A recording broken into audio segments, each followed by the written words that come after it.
बहुत धन्यवाद सबका। आप लोग सुबह सुबह यहाँ पर सब समय निकाल कर आए हैं, उसके लिए जनसुराज की ओर से और व्यक्तिगत तौर पर भी मैं आपका आभार व्यक्त कर रहा हूँ। जो हम लोग के साथियों ने बताया, ये बात तो आप में से ज्यादातर लोगों को पहले से संज्ञान में आपके है, कुछ चीज तो आप लोग भी देख रहे हैं, लेकिन आज के प्रेस कॉन्फ्रेंस का एक महत्वपूर्ण उद्देश्य ये है कि हम लोग सिर्फ इलेक्शन कमीशन में डेलीगेशन भेजकर या प्रेस वार्ता करके रुकने वाले नहीं हैं। बीजेपी ने 1000 वर्कर लगाए हैं, नेता लगाए हैं, अभिनेता बुलाए हैं, वो उनका अधिकार है। लोकतंत्र में हर पार्टी को ये अधिकार है कि वो जितना ताकत लगाना है लगाए, जो भी लोकतांत्रिक तरीके से अलाउड है वो कर सकते हैं। जनता उसको देखेगी कि भाई एक प्रशांत किशोर को हराने के लिए अपने गढ़ को कहे जाने वाले बांकीपुर में बीजेपी को कितनी ताकत लगानी पड़ रही है, कितना संसाधन, कितने नेता लगाने पड़ रहे हैं। और एक तरीके से जनसुराज से हम लोग बहुत खुश हैं। हम लोग इसको अपनी जीत मानते हैं कि जो भाजपा के नेता, सांसद, विधायक, मंत्री कल तक अपने क्षेत्र में नहीं जा रहे थे, कम से कम चुनाव परिणाम आने से पहले ही ये लोग बांकीपुर के जनता के पास जा तो रहे हैं। तो एक तरीके से ये बड़ी लोकतांत्रिक जीत है और ये जीत जनसुराज की नहीं है, बांकीपुर के उन मतदाताओं की है जिन्होंने तय कर लिया है कि वो किसी राजनीतिक दल के, किसी विचारधारा के बंधुआ मजदूर नहीं है। उनके पास अगर विकल्प है तो उसको देखेंगे, जांचेंगे, परखेंगे और अगर सही लगेगा तो उसको मतदान भी करेंगे। यहाँ तक ठीक है, राजनीति में आप 500 लीडर बुलाइए, हम लोग को दिक्कत नहीं है, लड़ाई वो लड़ी जाएगी।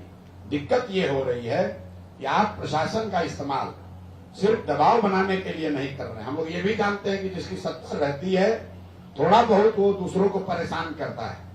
आप यहाँ देखिए, जनसुराज के जो लोग होटलों में रुके हुए हैं, अपने खर्चा से भी आए, अपना पैसा लगाकर कोई कार्यकर्ता पार्टी के लिए आया है, हर दिन होटलों में रेड हो रहा है। जरा हमको इलेक्शन कमीशन या प्रशासन ये बताए कि भाजपा के लीडर यहाँ पर क्या आकाश में रह रहे हैं? उन होटलों पर रेड क्यों नहीं हो रहा है? उनसे क्यों नहीं पूछा जा रहा है कि आपका बिल कौन दे रहा है? जो भाजपा के इतने लोग आए हैं, उनके रहने का, खाने का, उनके अमले का पैसा कौन दे रहा है? ये भी तो बताइए।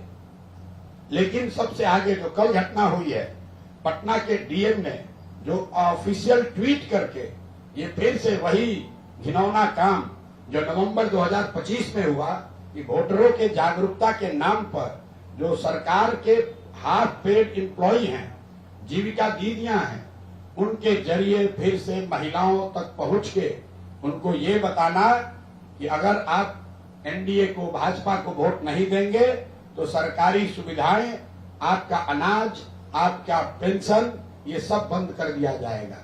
कल पूरे दिन हम लोग को ये सूचना आती रही है कि किस तरीके से जीविका दीदियां बैठके करके घर घर जाकर लोगों को बता रही हैं कि अगर आप भाजपा को वोट नहीं करेंगे तो आपका सरकार से मिलने वाली आपको सारी सुविधाएं बंद कर दी जाएंगी। और ये तब हुआ है जब डीएम ने अपने ऑफिशियल हैंडल से ये ट्वीट किया है कि जीविका की दीदियां यहाँ पर, और सिर्फ पटना की नहीं, पटना के इर्द गिर्द के कई इलाकों से जीविका दीदियों को यहाँ लगाया गया है और उनको ये जिम्मा दिया गया है कि घर घर वो जाएं और महिलाओं के बीच में बैठकर जागरूकता के नाम पर भाजपा के लिए वोट मांगे, उनको लालच दें, उनको डराएं। तो मैं इलेक्शन कमीशन से हम लोग के साथ ही 2 बार मिले हैं, आज हम लोग फिर ऑब्जर्वर से मिलेंगे।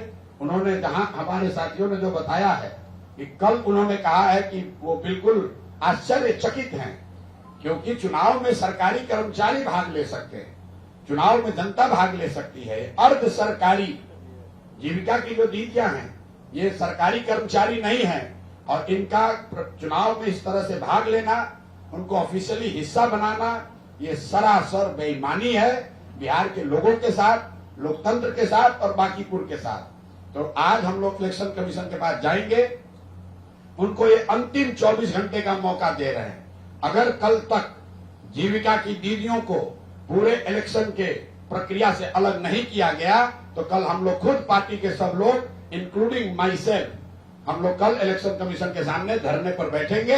ये हम लोग बर्दाश्त नहीं करने वाले हैं कि फिर वही कीजिए जो आपने नवंबर 2025 में किया। इलेक्शन कमीशन ये समझता है, यहाँ के पदाधिकारी ये समझते हैं कि डेलीगेशन आएगा, नोटिस देंगे, हम उसको इग्नोर कर देंगे, चुनाव जीत जाएंगे और फिर उसके बाद कहेंगे देखिए जनता हमारे पक्ष में है। भाई यहाँ पर भाजपा बिल्कुल हार रही है। अगर नहीं हार रहे हैं तो कल तक ये कह रहे थे कि कुत्ता बिल्ली को भी खड़ा करेंगे तो बांकीपुर जीत जाएंगे। आज इतनी घबराहट है कि पूरी की पूरी भाजपा लगी हुई है। लोग घर घर जा रहे हैं, किसी को समझाया जा रहा है, किसी को डराया जा रहा है, किसी को खरीदा जा रहा है, पैसा खुलेआम बांटा जा रहा है। ये सब हो रहा है। हम लोग इस पर ऑब्जेक्शन कर रहे हैं, लेकिन हम ये मानकर चलते हैं कि भाजपा ये सब करेगी।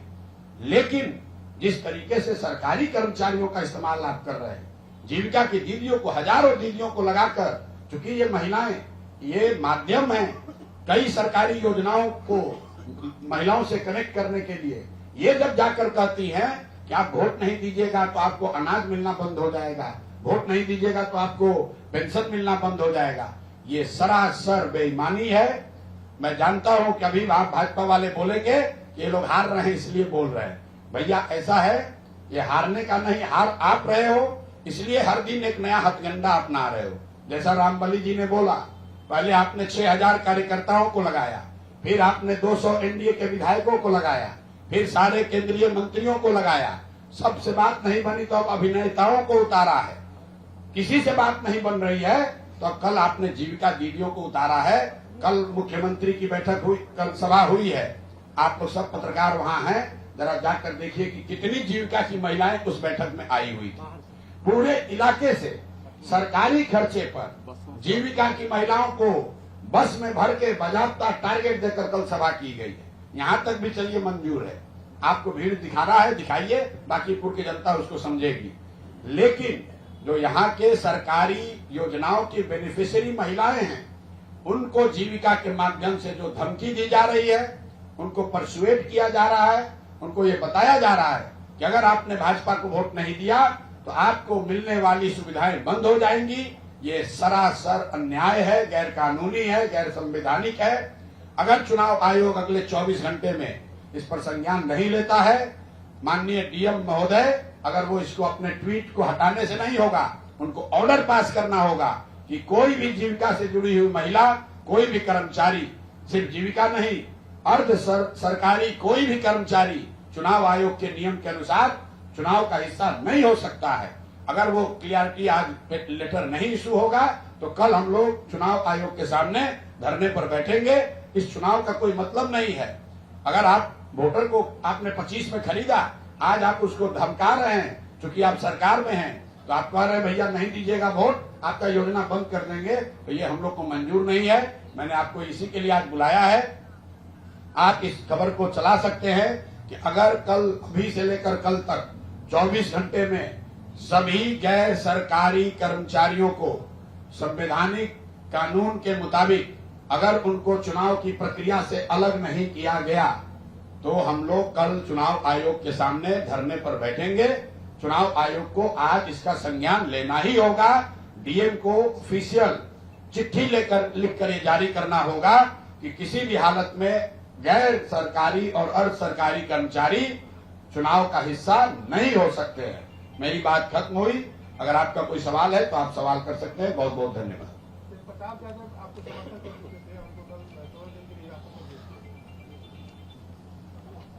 देखिए, मैंने पहले जब ये चुनाव शुरू हुआ तभी हम लोगों ने कहा है कि चुनाव जनसुराज और भाजपा के बीच नहीं है। ये सम्राट सरकार, भाजपा का संगठन और उसके सामने प्रशांत किशोर हैं, और प्रशांत किशोर की मदद से जनसुराज के लोग नहीं कर रहे हैं। प्रशांत किशोर के साथ पूरा हर वो व्यक्ति जो बिहार में बदलाव और बेहतरी चाहता है, वो चाहे किसी भी दल का हो, भाजपा का हो, जदयू का हो, राजद कांग्रेस का हो, लेफ्ट पार्टियों के हों, कई अन्य दलों के लोग भी बिल्कुल खुलकर हम लोग की मदद कर रहे हैं। तेज प्रताप जी का आपने नाम लिया, उन्होंने कल समर्थन की घोषणा की और कल रात में 1:30 बजे तेज प्रताप जी को अरेस्ट करके बेउर जेल भेज दिया गया। ये दिखाता है कि कितना ये लोग डरे हुए हैं। भाई कल प्रोटेस्ट हुआ, उसमें मुझे बताया गया, मुझे पूरी जानकारी नहीं है, कि शायद तेज प्रताप जी भी उसमें गए थे। तो इतने बच्चे थे, उसमें एक आदमी को पकड़कर बेऊर जेल में भेजने का क्या मतलब है? किस धारा के अंतर्गत उनको गिरफ्तार किया गया है, क्यों किया गया है, ये पुलिस प्रशासन को बताना चाहिए।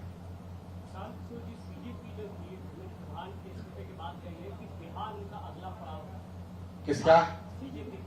बिल्कुल स्वागत है।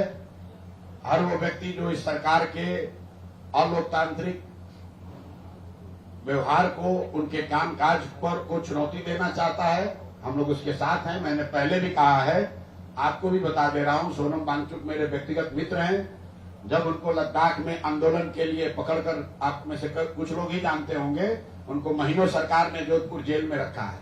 तो मैं आज से उनको नहीं जानता हूं, बहुत बड़े शिक्षाविद हैं, एनवायरमेंटलिस्ट हैं और हम लोग के मित्र हैं। उन्होंने भी जाकर सीजेपी के प्लेटफॉर्म पर अपना योगदान दिया।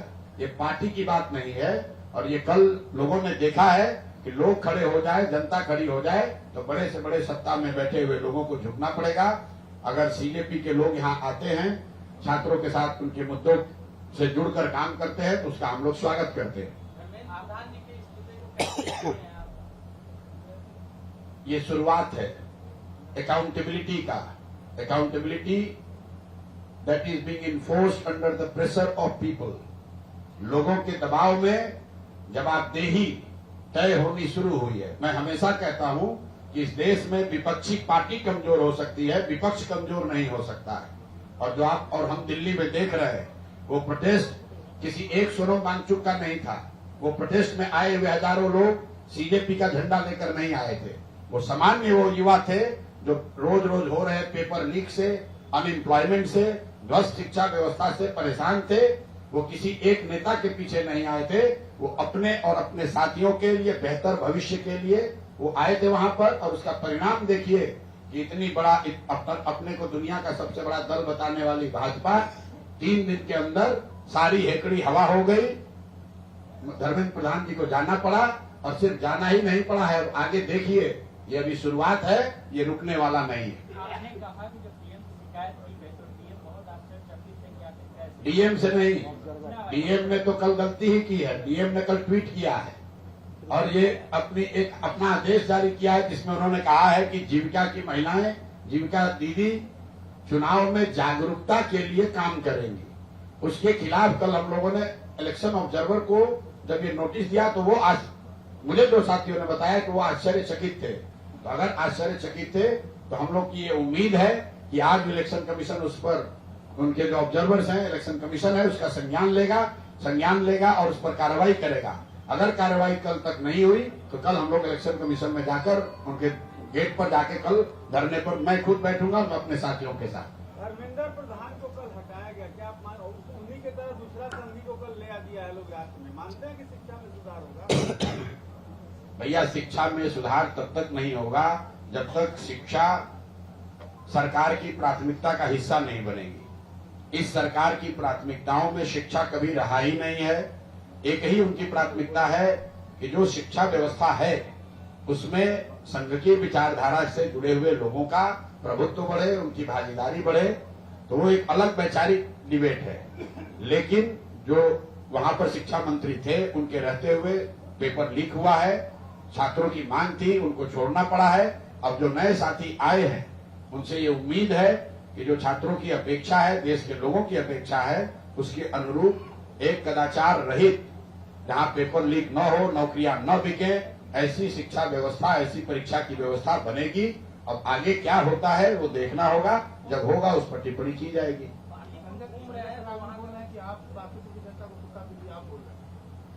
संजय सरावगी अभी नए पार्टी के अध्यक्ष बने हैं और उनके लिए बेहतर यही होगा कि पहले भाजपा के संगठन को, उसके अलग अलग हिस्सों को, लोगों की आकांक्षाओं को समझे।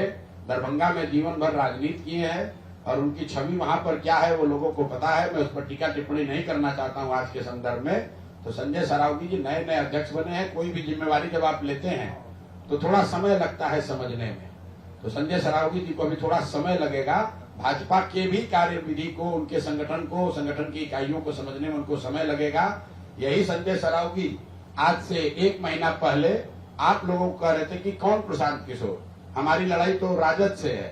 और आज वही सरावगी साहब कह रहे हैं कि हम लोग बहरूपिया हैं, जन सुराज वाले पैसा खर्च कर रहे हैं। ये पहली बार हो रहा है कि 30,000 करोड़ रुपया जिस पार्टी के अकाउंट में है, वो पार्टी दूसरे को कह रही है कि लोग पैसे पर चुनाव लड़ रहे हैं। जो पार्टी अपना 6,000 वर्कर से यहाँ काम करा रही है, नेता अभिनेता सब इंक्लूडेड, वो दूसरे को कह रहे हैं कि भाई ये लोग बहुत वर्कर बुलाए। तो ये दिखाता है कि कितनी हताशा है। ये भी दिखाता है ये लोग भौकाल बांध कर चुनाव लड़ते हैं, जमीन पर कुछ नहीं है। जमीन पर अगर कोई खड़ा हो गया तो इनके हाथ पांव फूल रहे हैं। चूंकि कोई लड़ता नहीं है, लालू जी का डर दिखाकर ये लोग बांकीपुर जीत जाते हैं, तो इनको लगता है कि पूरी जनता इन्हीं के पास है। ये हमारा सब्जेक्टिव एनालिसिस नहीं है। आप आंकड़ों को देख लीजिए, बांकीपुर में 40-41% वोट पड़ता है। उस वोट का अगर 60% भाजपा को मिलता है, इसका मतलब है कि बांकीपुर के 24 से 25% मतदाता भाजपा को वोट देते हैं। 75% मतदाता या तो भाजपा को वोट नहीं दे रहे हैं या उनके खिलाफ में वोट दे रहे हैं। लेकिन उनकी एक खुशफहमी थी अभी तक, ये हमारा किला है। अब जब वो किला दरक रहा है, ढह रहा है, तो घबराहट में हर तरह का प्रपंच कर रहे हैं। लेकिन मैं आज फिर कह रहा हूं कि पार्टी के तौर पर जो करना है कर लो भाई, जिसको बुलाना है बुला लो। अभी दूसरे कोई नेता बाकी हैं, उनको भी बुला लीजिए। सरकारी तंत्र का इस्तेमाल मत करो। और सरकारी तंत्र का भी इस्तेमाल महिलाओं को डराने के लिए सरकारी योजना के नाम पर, कभी कहते हो 2 लाख रुपए देंगे। तो अगर मतदाता जागरूकता अभियान चुनाव आयोग चला रहा है, तो उसका एक जागरूकता का पॉइंट होना चाहिए कि कोई भी मतदाता वोट न बेचे, डर कर कोई वोट न दे। चुनाव एडमिनिस्ट्रेशन तो इसका उल्टा करा रहा है। एडमिनिस्ट्रेशन कह रहा है कि आप पैसा लेकर वोट दीजिए। एडमिनिस्ट्रेशन ये कह रहा है कि आप डर कर वोट दीजिए। एडमिनिस्ट्रेशन ये कह रहा है कि अगर आप सत्तारूढ़ पार्टी को वोट नहीं देंगे तो आपका सब सुविधा रोक दिया जाएगा। को बाहरी बता रहे हैं। अब बेचारे कभी कभी आते हैं, उन पर ज्यादा टीका टिप्पणी करना ठीक नहीं है। SIS चलाते हैं और बड़े बिजनेसमैन हैं। पिताजी राज्यसभा में MP रहे हैं, तो पटना घूमते फिरते बाबूजी के घर में कभी आते हैं। और कभी कभी मेरे पुराने मित्र भी हैं, अच्छे आदमी हैं, पढ़े लिखे व्यक्ति हैं, लेकिन पार्टी का दबाव भी तो है। नीचे नीचे वो भी यही कह रहे हैं कि प्रशांत किशोर को जिताओ। आप ऋतुराज सिन्हा के जितने मित्र दोस्त काडर लोग हैं, अब आपने बात छेड़ दी है। ऋतुराज सिन्हा जी बेचारे यहाँ पर MP के टिकट के दावेदार थे। भाजपा के जितने यहाँ पर MLA लोग हैं और संगठन के कई लोगों ने उनका टिकट काटने में अपना योगदान किया है। तो ऋतुराज जी सक्रिय होकर वो अपना हिसाब सेटल कर रहे हैं। ऊपर कुछ बता रहे हैं और नीचे सबको भाजपा को बता रहे हैं कि भैया प्रशांत किशोर को जिता दो, क्योंकि उनको अगला चुनाव लड़ने की उनकी आशा अपेक्षा है। और ऋतुराज जी अकेले नहीं हैं, ऐसे कई लोग भाजपा के हैं। हर वार्ड में भाजपा के जो लोग हैं वो लगे हुए हैं कि किसी भी तरीके से भाजपा को हराया जाए। सर, माहौल कैसा देख रहे हैं आप? लगातार भीड़ में उतर रहे हैं।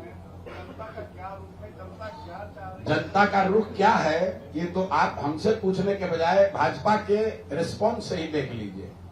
कल तक ये बता रहे थे कि हम तो बैठे बैठे जीत जाएंगे। आज इतनी मशक्कत कर रहे हैं। तो कल किसी एक अभिनेता को पूछा गया तो कहता है कि भाजपा वाले हम लोग हर चुनाव को बहुत गंभीरता से लेते हैं। तो भैया इतनी ही गंभीरता से आप गुजरात में भी लड़ रहे होंगे, इतनी ही गंभीरता से छत्तीसगढ़ में भी लड़ रहे होंगे। ऐसा तो मुझे नहीं दिख रहा है। भाजपा के राष्ट्रीय अध्यक्ष तो छत्तीसगढ़ में नहीं प्रचार कर रहे हैं, गुजरात नहीं गए हैं। भाजपा की पूरी सेना बांकीपुर में लगी है और मैं इसको अच्छा मानता हूं। उनको लगाने दीजिए ताकत। राजनीतिक ताकत से हम लोग घबराने वाले नहीं हैं। आपको जो बाकी रह गए हैं भाजपा के नेता, उनको भी बुला लीजिए। हम लोग का ऑब्जेक्शन सिर्फ एक बात पर है कि सरकारी तंत्र से डराइए, हम लोग डरेंगे नहीं।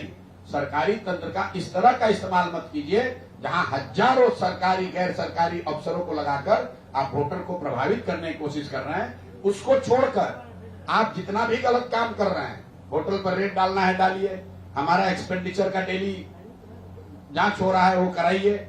हम लोग को कोई दिक्कत नहीं है, हम लोग कोई गलती नहीं किए हैं। 1 रुपया भी वो प्रमाणित नहीं कर पाएंगे। उनका इलेक्शन कमीशन है, स्टेट गवर्नमेंट उनका है, केंद्र सरकार उनकी है, IT ED सब उनका है।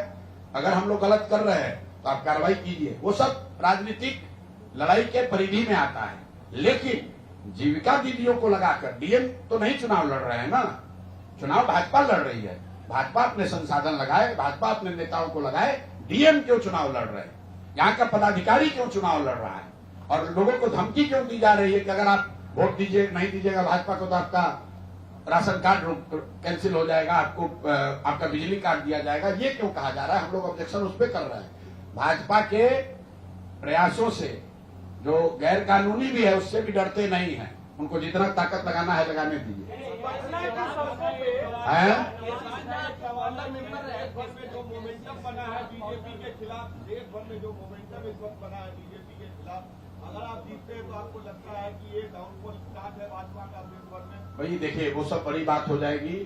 मुझे तो खुशी इस बात की है कि आप जैसा पत्रकार एनडीटीवी ये कह रहा है कि देश में माहौल भाजपा के खिलाफ बना है, तो इस संज्ञान के लिए पहले आपका धन्यवाद कर रहे हैं। ये सही पत्रकारिता भी है शायद, लेकिन अगर देखिए, मैंने फिर वही बात जो कही, इस देश में विपक्ष कभी कमजोर नहीं हो सकता। 31-32% लोग, 35% लोग भाजपा को वोट देते हैं, 65% लोग तो उनके विरोध में ही है।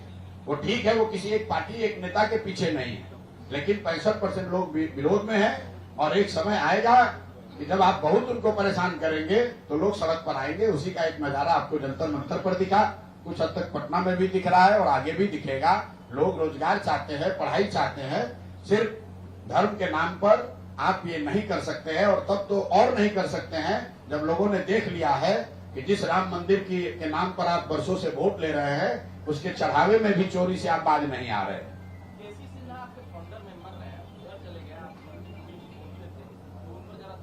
बहुत बहुत अच्छे व्यक्ति हैं केसी सिन्हा जी, सम्मानित गणितज्ञ हैं। जन सुराज से जुड़कर उन्होंने राजनीति की शुरुआत की और अब भाजपा वालों ने उनको कुछ शायद बेहतर जगह, लालच सब तो आप कह रहे हैं, बेहतर उनको कोई अपॉर्चुनिटी दी होगी। उन्होंने अपने शायद प्रेस कॉन्फ्रेंस में भी कहा कि जन सुराज धारा के विपरीत चल रही है। तो ठीक बात है, जो मछली जिंदा रहती है वो धारा के विपरीत तैरती है, मरी हुई मछली धारा के साथ चलती है। पटना की सड़कों पे कल तक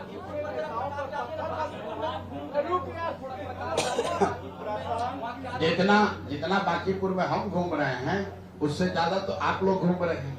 हर मोहल्ले, आप हमारा ही सभा नहीं देख रहे हैं, भाजपा का भी सभा देख रहे हैं। तो कल यहाँ नाले पर कल एक बैठक हुई है वार्ड 23 में। परसों वहाँ पवन सिंह का और विजय सिन्हा जी का मीटिंग हुआ था, जिसमें कुर्सियां चली थी, लोग ऊपर से पानी फेंक रहे थे। और कल जो जनसुराज की बैठक हुई है, देख लीजिए। आपको ये देखना है कि भाजपा का पूरा तंत्र, नेता, अभिनेता, नाच गाना, पैसा, साधन सब लगने के बाद भी उतने लोग भी नहीं आ रहे हैं जितने की सुरक्षा कर्मी उनके साथ चल रहे हैं। प्रशांत किशोर बहुत बड़े रणनीतिकार हैं। चुनाव में बहुत सारे राज्यों में उन्होंने अपनी रणनीति से सरकार बनाई है। क्या उनको डर नहीं लग रहा है कि बांकीपुर में उनकी रणनीति कामयाब होगी या नहीं? देखिए, रणनीतिकार कभी थे बिहार में, तो पहले प्रयास में हम बिल्कुल असफल हो गए। जो काम अभी कर रहे हैं, मेरी सफलता असफलता तो इस काम के परिणाम पर निर्भर है। हम लोग फेल हो गए, लेकिन महत्वपूर्ण बात यह नहीं कि हम चुनाव हार गए। महत्वपूर्ण बात यह है कि चुनाव हारने के बाद क्या अपने सिद्धांतों से, अपनी बात से, अपने प्रयास से डिगे हैं या नहीं डिगे। जिस दिन से चुनाव का रिजल्ट आया है उसके बाद जनसुराज कहीं छोड़कर नहीं गया है। प्रशांत किशोर बिहार से बाहर नहीं गए हैं। बिहार की समस्याओं पर, बिहार के लोगों की परेशानियों पर सबसे डट कर अगर कोई खड़ा है तो जनसुराज के साथ ही खड़े हैं। तो जनता को तय करने दीजिए। हर व्यक्ति को, हर दल को बनने में समय लगता है। आप जरा अंदाजा लगाइए, आज जनसुराज 2 साल पुरानी पार्टी है। 2 अक्टूबर को 2 साल के हम लोग होंगे। जब भाजपा बिहार में 2 साल की थी तो उनकी कितनी ताकत थी, उसके मुकाबले आज जनसुराज कहाँ है उसको देख लीजिए। भाजपा 100 साल, करीब 100 साल पुरानी पार्टी हो गई। अगर जनसंघ को जोड़ दीजिएगा, संघ आरएसएस को जोड़ दीजिएगा, 100 साल पुरानी पार्टी जो दुनिया की सबसे बड़ी पार्टी है। केंद्र में उनकी सरकार है, राज्य में सरकार है, अपने को 202 का बहुमत बताते हैं और अपने ही किले में बांकीपुर में 1-1.5 साल पुरानी पार्टी के सामने थर थर कांप रहे हैं। ये दिखाता है कि हवा का रुख किधर है। बिहार में विभिन्न हिस्सों में छात्र आंदोलन हो रहा है, उसमें जन स्वराज की क्या राय है? जन स्वराज की ये राय है कि जो छात्रों की जायज मांग है, जो पेपर लीक का मामला है, अनएम्प्लॉयमेंट का मामला है, ये बिहार के छात्रों से ज्यादा कोई नहीं जानता है। जो छात्रों पर लाठियां चली जंतर मंतर पे, पूरा देश उद्वेलित है। मैं बताना चाह रहा हूं कि भाई देश में भले पहली बार लाठीचार्ज होते हुए वैसे देखा हो जंतर मंतर पे छात्रों पर, बिहार के लोग तो हम लोग ये रोज देखते हैं, पत्रकार रोज देखते हैं। कोई छात्र ऐसा नहीं है जो बिहार में जिसके शरीर पर लाठी नहीं चली हो, चाहे वो बीपीएससी के अभ्यर्थी हो, टीआरई 4 के छात्र हो या अन्य विषयों से जुड़े हुए दरोगा की बहाली का मामला हो। जब भी छात्र यहाँ खड़ा हुआ है उसको लाठी मारी गई है। ये बिहार का दुर्भाग्य रहा है कि जो छात्र जिनको लाठियां पड़ी वो और उनके परिजन भी किसी न किसी बहकावे में आकर या गलती से भाजपा को वोट देते रहे हैं। लेकिन अब छात्र और युवा, उनके परिजन जग गए हैं, उनके पास विकल्प है और बाकीपुर से उसकी शुरुआत होने जा रही है। कल एक खाली आपको मैं आह्वान करूंगा, कल एक वीडियो देख लीजिए। 2 दिन पहले जब यहाँ छात्रों का उग्र आंदोलन हुआ तो भाजपा के नेताओं को लोगों ने दौड़ा दौड़ा कर मारा। वो सुरक्षा कर्मी के साथ थे, लोगों को भागना पड़ा। कल मैं निकल रहा था लोअर रोड हथुआ मार्केट के सामने से, आप वीडियो देख लीजिए। जितने छात्रों को पुलिस दौड़ा रही थी वो भी हमसे मिले, हमसे हमारे गाड़ी को घेर कर वो लड़के भी खड़े थे, लेकिन गाली देने के लिए नहीं, डराने के लिए नहीं, ये कहने के लिए कि भैया आप ही और जन स्वराज ही हम लोग का भरोसा है, आप लगे रहिए, हर हालत में आपकी मदद में हम लोग खड़े हैं। जिन लोगों ने हम लोग को लाठी मारी है, हम लोग सब मिलकर बाकीपुर में वोट से इनका हिसाब करेंगे। बहुत बहुत धन्यवाद भैया। राजनीति हो या क्रिकेट, देश विदेश की ब्रेकिंग हो या आपके मोहल्ले की बड़ी खबर, सब मिलेगा एक ही ऐप में, सबसे तेज और भरोसेमंद। अभी डाउनलोड करें दैनिक भास्कर डिजिटल।